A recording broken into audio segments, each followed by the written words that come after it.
साथियों, स्वागत आप सबों का। बिहार में तमाम जो शिक्षक बहाली प्रक्रिया को लेकर के असमंजस की स्थिति है और अभी बड़ी खबर, तमाम मुद्दों पर हम चर्चा तो करेंगे, लेकिन अतुल प्रसाद बीपीएससी के चेयरमैन ने अभी से मैं जब वीडियो बना रहा हूं उस वक्त के 1 मिनट पहले ये ट्वीट इन्होंने किया है और सीएस के कैंडिडेटों के संदर्भ में ये ट्वीट इन्होंने किया है। कई प्रकार के मुद्दे हैं, धांधली की बातें हैं, सोशल मीडिया पे तमाम तरह की बातें चल रही हैं। इनका अतुल प्रसाद का ट्वीट करना बहुत महत्वपूर्ण हो जाता है। तमाम गतिरोध जो है वो इनके माध्यम से जो क्लैरिफाई होते आए हैं, अब भी इन्होंने ट्वीट करके कुछ जो परिस्थितियाँ, कुछ जो बातें हैं वो बताई हैं। अब ये क्या बातें हैं वो आप देखिए, बाकी खबरों को हम बाद में देखेंगे इसी वीडियो में।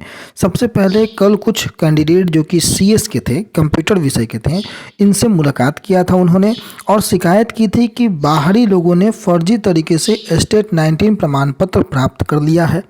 पूछने पर उन्होंने स्टेट 19 विज्ञापन की जांच की और पाया कि यह बिहार के निवासियों के लिए था, न कि अस्थायी निवासियों के लिए। वे इसका अंतर जानते थे और इसलिए शांति से चले गए।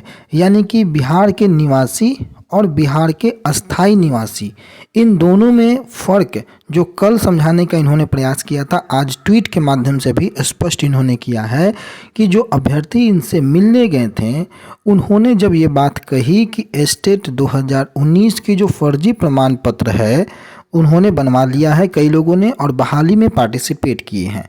उन्होंने विज्ञापन भी दिखाया कि देखिए ये बिहार के निवासियों के लिए था और बिहार के निवासी और बिहार के अस्थायी निवासी में क्या फ़र्क है, ये फ़र्क जब पूछा गया तो वो समझ गए और वो शांति से चले गए। तो माननीय अतुल प्रसाद ये समझाना चाहते हैं कि बिहार का निवासी और बिहार का अस्थायी निवासी ये दोनों अलग चीज़ें हैं और जो एसटीईटी की जो परीक्षा थी वो बिहार के निवासियों के लिए जो मैंडेटरी थी। बिहार के अस्थायी निवासी और निवासी में जो है आपको फ़र्क समझना चाहिए, इनका कहने का ये मतलब है। आप क्या समझ पाए नहीं समझ पाए आप कमेंट करके ज़रूर बताएंगे, लेकिन जो ट्वीट इन्होंने किया था बिहार के निवासी और अस्थायी निवासी के संदर्भ में, मुझे उम्मीद है कि आप सभी समझ गए होंगे कि ये कहना क्या चाहते हैं। दूसरी खबर की ओर हम चलें तो शिक्षक नियुक्ति का कट ऑफ कल जारी कर दिया गया है। 10वीं साइंस में महिला और 12वीं के 22 विषयों में आरक्षित कोटि के अभ्यर्थी नहीं मिले हैं। साथ ही साथ 10वीं में सबसे अधिक सोशल साइंस विषय का कट ऑफ गया है, जो कि जनरल में 74 नंबर और हिंदी विषय में जो है वो 55 नंबर रहा है। दूसरे राज्यों के अगर अभ्यर्थियों की बात करें तो 14,500 अभ्यर्थी सफल हुए हैं और इनमें सबसे अधिक अभ्यर्थी उत्तर प्रदेश के रहने वाले हैं। 2 नवंबर को इन सभी सफल अभ्यर्थियों को जो नवनियुक्त शिक्षक हो जाएंगे उनको नियुक्ति पत्र दिया जाएगा। गांधी मैदान में 500 चयनित अध्यापकों को मुख्यमंत्री, उप मुख्यमंत्री एवं अन्य मंत्री स्वयं नियुक्ति पत्र वितरण करेंगे। तो ये कट ऑफ से संदर्भित बातें हो गई और नियुक्ति पत्र जैसे ही मिलेगा उसी के साथ जो है स्कूल भी उनको अलॉट हो जाएगा। 2 नवंबर को नियुक्ति पत्र के साथ ही शिक्षक अभ्यर्थियों को विद्यालय मिल जाएगा और राज्य स्तर से ही विद्यालय आवंटन किया जाएगा। अब देखिए 2 तरीके की बातें चल रही हैं। एक तो बीपीएससी ने जो टीआरई 1.0 लिया, इसकी नियुक्ति पत्र और विद्यालय वितरण की बात, यानी कि मामला अंतिम फेज में है।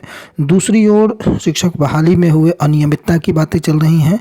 तीसरी ओर जो है आज ही के इसी वीडियो में मैं आपको दिखाऊंगा कि बीपीएससी 2.0 को लेकर के भी तैयारियां जोर शोर से हो रही हैं।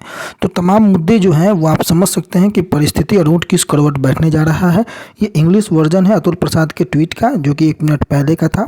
आप इसको भी देख करके समझ सकते हैं कि जो मैं समझाना चाह रहा था कि परमानेंट और रेसिडेंट में क्या अंतर होता है, कि रेसिडेंट के लिए था या फिर परमानेंट के लिए था। आप विज्ञापन खोल करके स्वतः देखें और समझें, इनका कहने का ये मतलब है।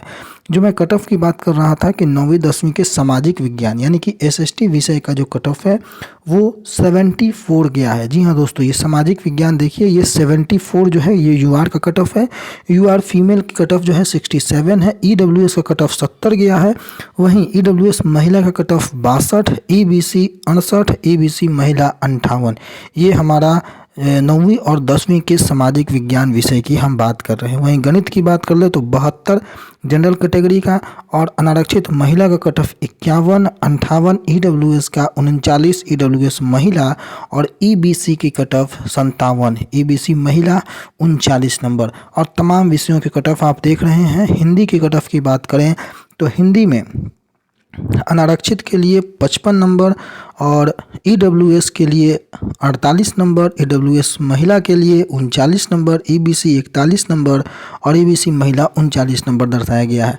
तो तमाम आरक्षण कोटि के कट ऑफ अंक जो है अगर उससे अधिक प्राप्त हुआ है, पर दस्तावेज प्रमाण पत्र के सत्यापन में अगर विसंगति पाई गई हो, भाषा विषय की योग्यता में आप पास नहीं कर पाए हों, इसके कारण जो है परीक्षा में आप सफल नहीं किए गए होंगे। इसके साथ 2-3 पीडीएफ भी जारी किया गया है, जिसमें 9, 10 की, 11, 12 के जो डिसक्वालीफाई कैंडिडेट हैं उसके लिस्ट को जारी किया गया है, रोल नंबर और उस कारण को दिखाया गया है कि इस कारण से जो है आप नहीं जारी आपका रिजल्ट हो पाया है। लेकिन उसमें भी कई लोगों के सवाल हैं, कई लोगों का ये कहना है कि कट ऑफ से ज़्यादा अंक है, डिसक्वालीफाई भी नहीं है, फिर भी नहीं है, या यूँ कहना है कि हम जो है लैंग्वेज पेपर में क्वालीफाई हैं और हमको डिसक्वालीफाई दिखाया गया है। तो आपकी जो भी समस्या है आप बीपीएससी के ऑफिशियल्स के पास जा करके अपने ओएमआर सीट को लेकर के जाइएगा और अपना जो सारा पीडीएफ है आपके पास वो ले करके और अपनी समस्या को वहाँ बताइएगा, वहाँ से ही आपका कोई ना कोई निवारण संभव होगा।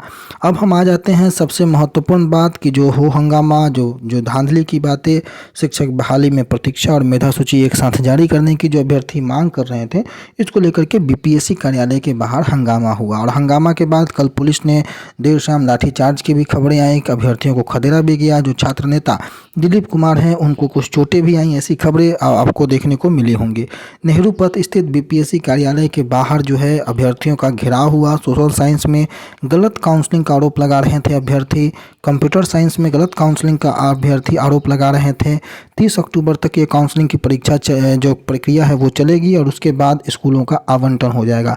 तो तस्वीरें आप देख सकते हैं बीपीएससी कार्यालय के बाहर की तस्वीरें, जो कि छात्र नेता दिलीप कुमार के साथ अभ्यर्थियों ने एक प्रकार से बीपीएससी पर दबाव बनाने की कोशिश की। और सबसे महत्वपूर्ण खबर कि बीपीएससी ने पुनः बीपीएससी टीआरई 2.0 की तैयारियां शुरू कर दी है, या यूँ कहें तो अखबारों ने अब लॉलीपॉप देना शुरू कर दिया है। शिक्षा विभाग ने सामान्य प्रशासन विभाग को जो अधियाचना है वो भेज दी है। हालांकि पूर्व की अगर अनुभव के आधार पर कहें तो विभाग पर विश्वास करना मुश्किल है, लेकिन अगर बीपीएससी टीआरई 1.0 को अगर हम देखें तो बहुत तेज़ गति में ये काम हुआ है। उसको देख करके ये अनुभव प्राप्त किया जा सकता है, ये उम्मीदें लगाई जा सकती हैं कि जो अखबार लिख रहा है वो सही लिख रहा होगा। बिहार में जो शिक्षा विभाग है सामान्य प्रशासन विभाग को अधियाचना भेज दी है। 70,000 रिक्त पदों पर जो है शिक्षकों की भर्ती जल्द होगी और जो शिक्षक नियुक्ति अभी चल रही है उसमें जो रिक्त पद होंगे उनको पूरक परिणाम यानी कि जो सप्लीमेंट्री रिजल्ट है उससे भरा जाएगा। इसकी जानकारी भी बीपीएससी अध्यक्ष ने ट्वीट करके दी थी। परिणाम एक से अधिक बार जारी हो सकते हैं और वैसे लोग जहां एक बार ज्वाइन कर लेंगे, जो सीटें खाली बचेंगी तो कट ऑफ को थोड़ा डाउन करके नीचे के लोगों को, कुछ लोगों को मौका मिल सकता है। लेकिन जो नई बहाली की हम बात कर रहे हैं उसमें जो बहाली होने वाली है दोस्तों वो 37,710 पद जो होंगे वो माध्यमिक उच्च माध्यमिक में होंगे और इसका भी डिस्ट्रीब्यूशन है कि 18,860 समथिंग और 18,800 कुछ समथिंग जो सीटें हैं वो 9, 10 और 11, 12 में डिस्ट्रीब्यूटेड हैं। वहीं 31,982 पद जो होंगे वो मध्य विद्यालय के होंगे। बीपीएससी जल्द शुरू करेगा नियुक्ति की प्रक्रिया। इसको लेकर के जो अधियाचना है बुधवार को कल सामान्य प्रशासन विभाग को भेज दी गई है।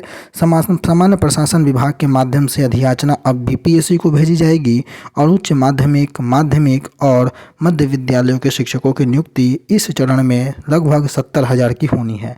सालाना जो बोझ होगा वो 55.12 करोड़ रुपए का अतिरिक्त बोझ पड़ेगा और इसके अलावे जो रिक्त पद इस बहाली से बचेंगे तो 1,10,000 के समथिंग पद होने की उम्मीद है, क्योंकि अभी जो वर्तमान में जो बहाली चल रही है उसमें 40,000 के आसपास के पद बचने की उम्मीदें हैं। हालांकि हमारी तो संभावना है कि ये पद का आंकड़ा, रिक्त पदों का आंकड़ा 50,000 हो जाएगा और अगर नियोजित शिक्षकों को जोड़ दिया जाए तो ये आंकड़ा 80,000 के आसपास का हो जाएगा, अगर गवर्नमेंट सही से रिक्तियाँ कैलकुलेट कर ले तब। क्योंकि अगर गवर्नमेंट ये बता रही है कि 30,000 के आसपास नियोजित शिक्षक हैं तो वो सीटें खाली होंगी और सारी सीटों को ऐड करके अगर समायोजित करके कुल रिक्तियों को देखा जाए तो तकरीबन कुल रिक्तियां 1.5 लाख के आसपास फिर होंगी, जो कि आने वाले बिहार के भविष्य के लिए मौका मिलेगा। तो तमाम बातें आज के अखबारों ने जो प्रकाशित की थी, जो महत्वपूर्ण मुद्दे थे, सबको हमने समाहित किया। आने वाले समय में जो भी महत्वपूर्ण अपडेट रहेंगे तमाम अपडेटों के साथ आपके सामने पुनः उपस्थित होते रहेंगे। इसी प्रकार से आप बने रहें, हमारा सहयोग करें, हमारे चैनल को शेयर और सब्सक्राइब करना बिल्कुल ना भूलें। धन्यवाद।